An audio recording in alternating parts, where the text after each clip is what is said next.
noticed a man blind from his birth. His disciple then asked him, saying, Rabbi, who sinned, this man or his parents, that he should be born blind? Jesus answered, it was not that this man or his parents sinned, but he was born blind in order that the workings of God should be manifested, displayed, and illustrated in him.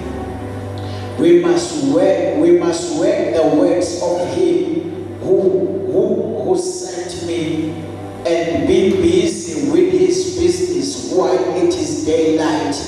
Night is coming on when no man can work. Amen. Amen. Ukhona ophethe lezulu bazana asifundele egameni lika Jesu. Ukhona ophethe lezulu.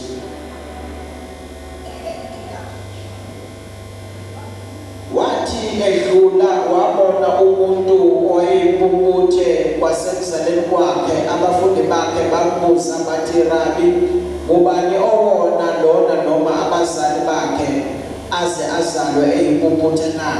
uJesu waphendula wathi, abonanga noma yena noma abazali bakhe, kodwa ukuze kubonakaliswe kuyo umsebenzi kaNkulunkulu. Alibonge igama leNkosi. Ngicela ukuvalele imic noma ibhithi ye-laptop.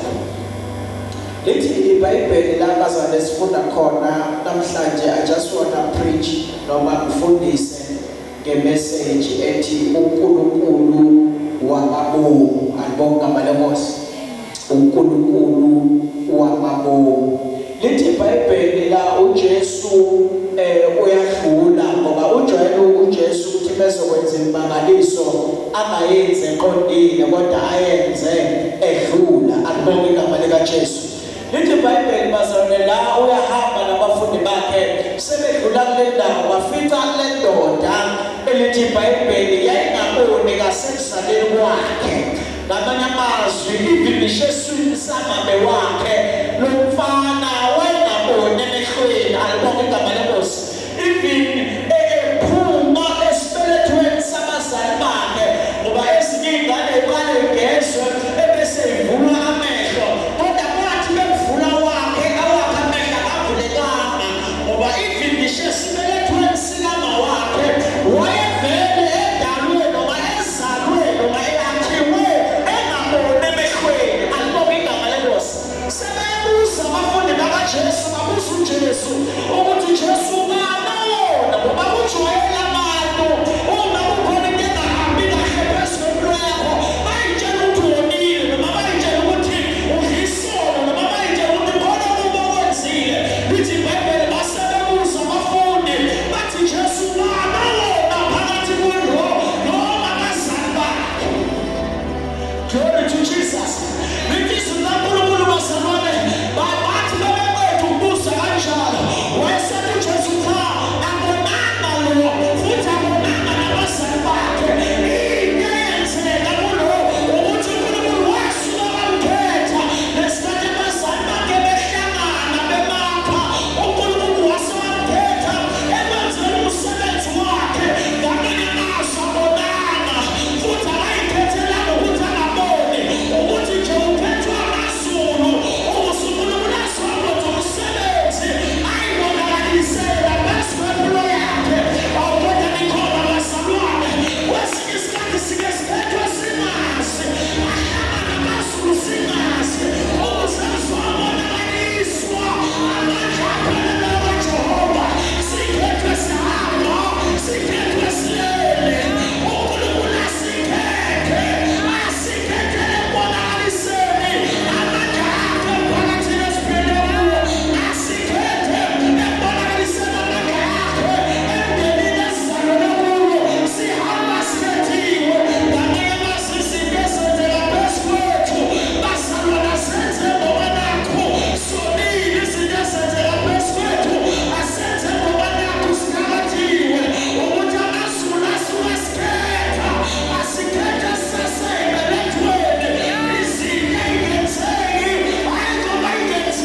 sakhe sibuye kangakanani.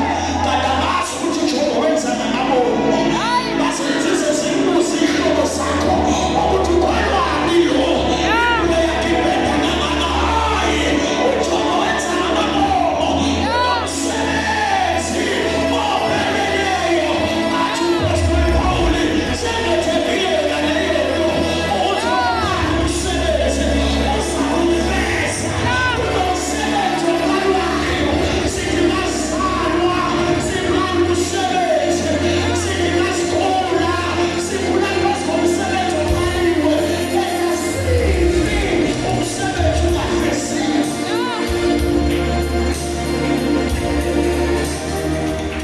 Sithi masala, sizalelwe emsebenzini osuvele uqaliwe.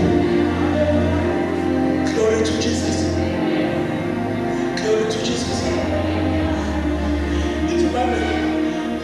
Lithi Bible basabani. Umwane sezalo wamzala uSamuel. Akagcinanga ngokuzala uSamuel. Waphinde wazala nezinye ingane. Because uma sekuyisikhathi sakho uNkulunkulu vele ashaya ihlabekisi. Nikhona ibazalwane. Lithi iBhayibheli sake sambalwa lesibeletho sika Elizabeth. uZakhariya noElizabeth bangabathola abantwana. Kanti uJehova wenza ngamabomu. Bathula abantu babuza uZakhariya. Bathi wena ungumpristi uthakazela abantu bathole ingane. Kodwa wena uyithole. Kodwa nikhona yini bazalwane? Kanti uJehova wenza ngamabomu. Usothi ungasendike uJohane bazomemezela. Aneyisi nomemezeshane. Bese uNkulunkulu akhumbula uZakhariya noElizabeth. Yayisithi ngosakhuluma namhlanje. Ngithi uNkulunkulu uzakhumbula. Bese kwempilo yakho uNkulunkulu uzakhumbula. Bese kwempilo yakho.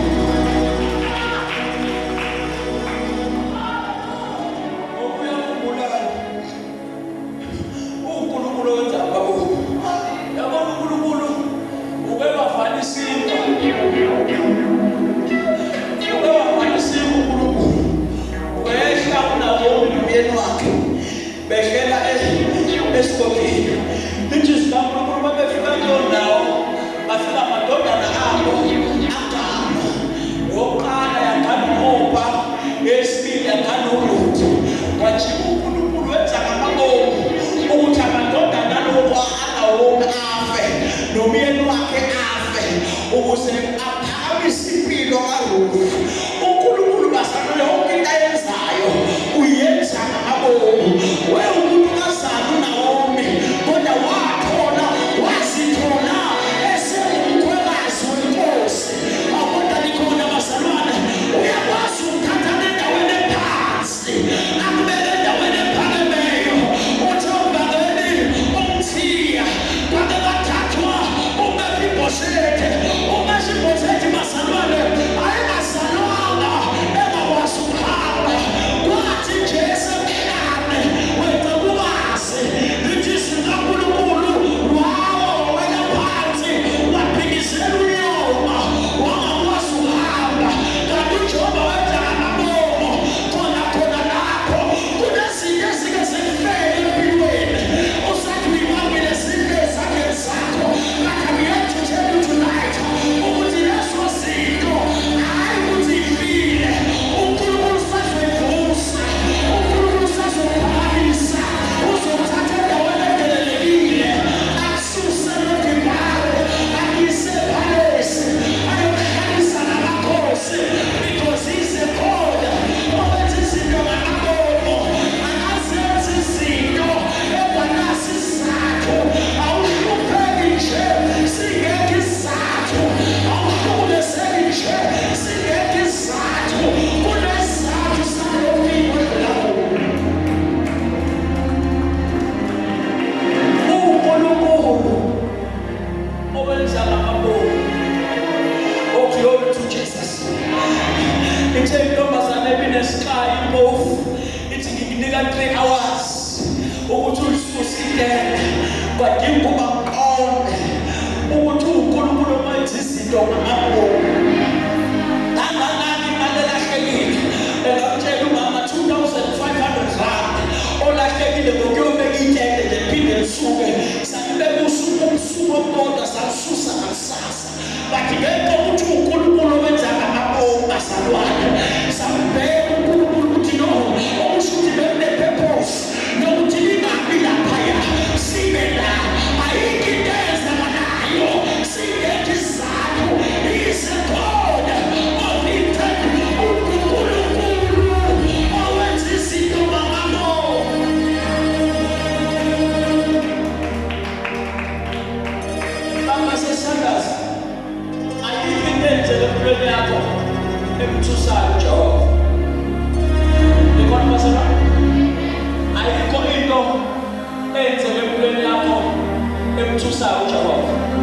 Because he's the author and the finisher of our lives. Uthi mina ngu-Alpha, ngu-Omega, uyisiqalo futhi uyisiphetho. Baba sithandaza. uNkulunkulu methu uyisiqalo uyisiphetho. Shuthi ekuthi sithi masizalwa sifike emhlabeni usuke seqedile sihambe phezu kwento eqediwe. Ayikho into uJobe ukuthusayo ukuthi kusasa uzobhekana nani. uNkulunkulu akuthusi lokho. Ingakho phela ethi usukhathazela ngengomuso yena ngomuso likhathazelo nini angawethu ukuthi yekela mina likhathaze ukuthi kusasa uzobhekana nani. Yekela mina likhathaze ukuthi kusasa uzolangele. Yekela mina likhathaze ukuthi kusasa uzobhekana. uNkulunkulu wasiyo, uNkulunkulu wamabomu wenza izinto ngamabomu. Isolo sesihamba khona umuntu okade ehlezi lapha ufika kumina nomama sesiyacisha lasekhaya. Uthi no 3 days amdlile uphuzile. Uthi no 3 days amdlile nambili. Ngithi mina anginayo imali endabe enginayo impela anginayo kwampela. Ngithi mina anginayo imali. Kodwa ngicela ekhaya sike sikuphalele. Ekhaya khona ukudla okunele mina nomama. Umama bafanele adele iplate lakhe sikwazi ukuphakela lo muntu ebese lapho sisika phakathi sidla sobabili lelo plate ekhona bazalwane. Namhlanje ntambama kungena umfundisi uNcalane lokade eqoqa umnikelo la isona.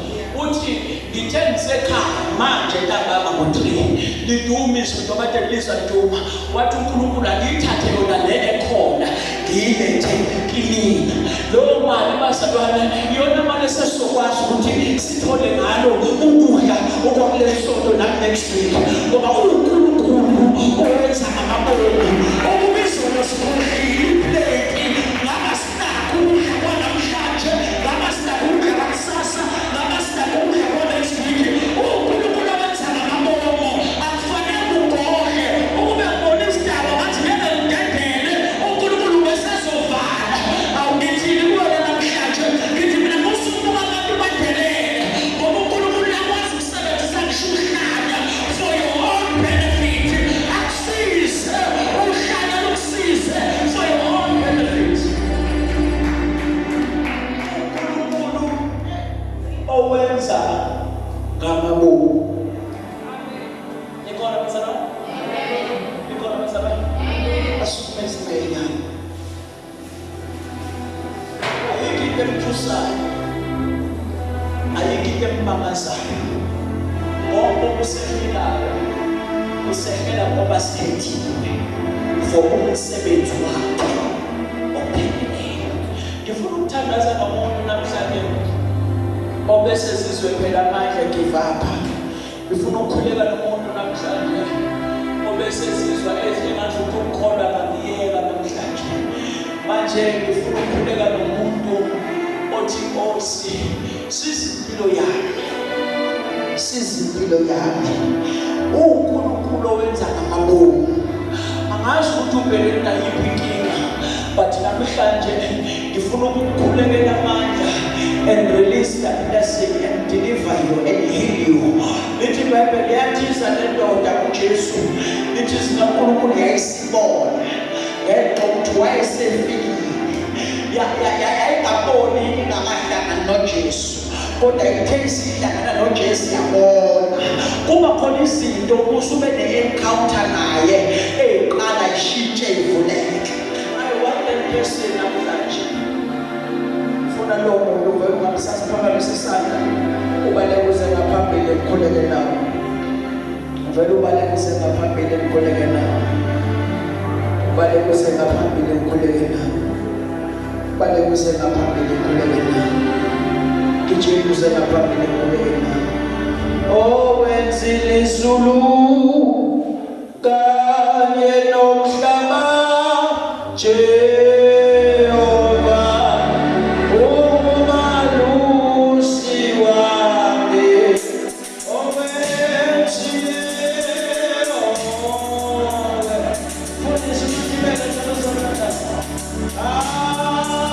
kanye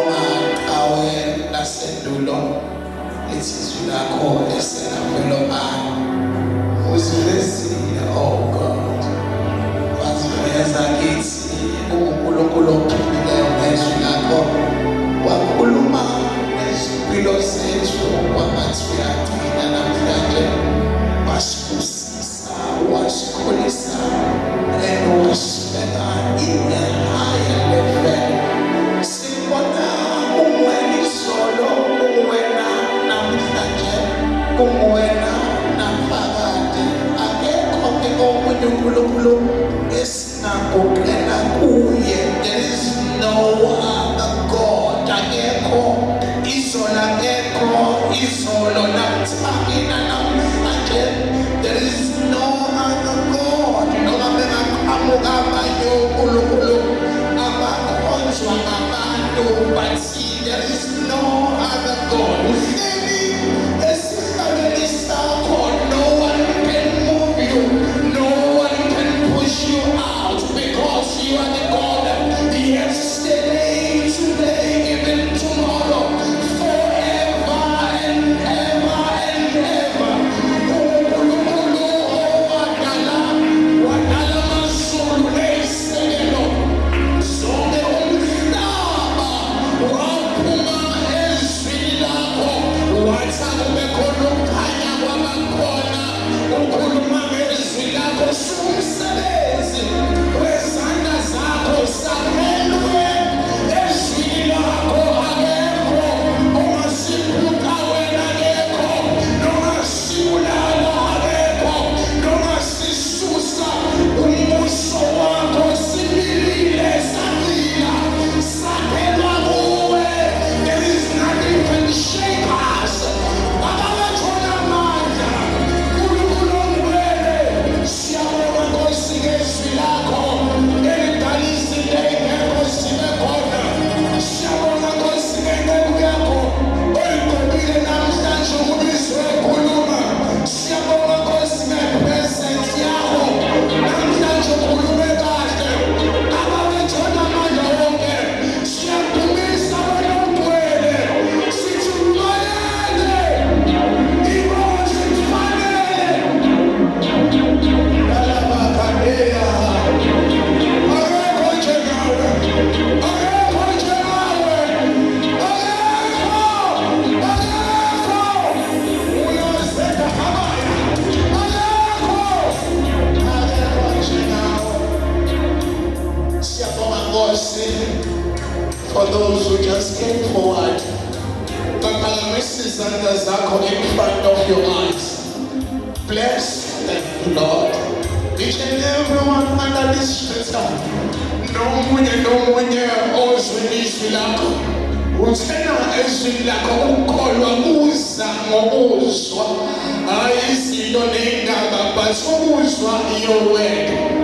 Usukhulumile aguqule lowa nalowa mzalwane ngokukhuluma kwezwi lakho nalezi zinto ezenzeka emakhaya siyayishisa ngenxa yezwi lakho nayo imisholo evela emandleni okuyimnyama kodwa ngezwi lakho ayinasabelo ayinasabelo ayinasabelo ayinasabelo ayinasabelo ayinasabelo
Understand Nkulunkulu. Oh my God. Right? Night times. Now I'm understanding Nkulunkulu. Please, you must still come and take it. But